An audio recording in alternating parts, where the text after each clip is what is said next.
The new top scholar was being snatched up as a son-in-law in front of the announcement board, and in a panic, he scrambled into my carriage. That very day, word began to spread that Miss Song and the new top scholar were already secretly involved. The Emperor and Empress had always been exceptionally fond of me and couldn't bear to have my reputation ruined.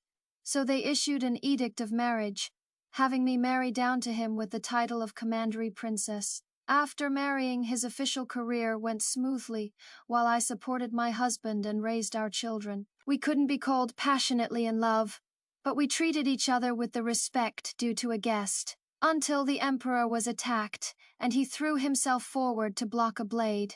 On his deathbed, he begged the Emperor to grant him a divorce from me, so he could return to his hometown to be buried with his first love. If I had known that I could not even decide on my own marriage, I would rather have never taken the imperial examination.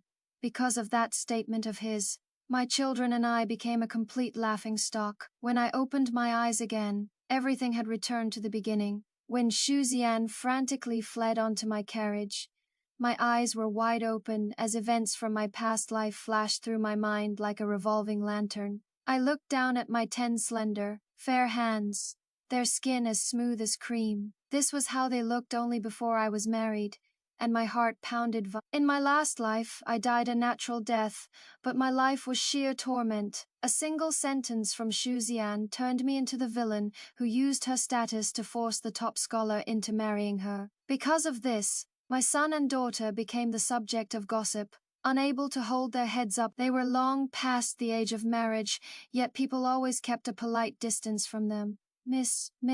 Seeing that I didn't speak, Xu Zian waved his hand in front of my eyes. His voice pulled me back from my memories. Xu Zian frowned, a hint of displeasure appearing in his eyes, only to quickly vanish. I am Xu Zian, this year's new top scholar. My offense to you, miss, was truly out of desperation. I was being urgently chased by those son-in-law catchers from the rankings.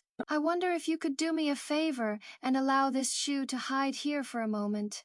You can rest assured, miss. This shoe will definitely not harm a shred of your reputation. My expression remained unchanged, but inwardly I sneered. In reality, my reputation was never within his consideration. On the day the results were posted, the crowd at the Yamen gate swelled, and the carriage was surrounded by a clamor of voices.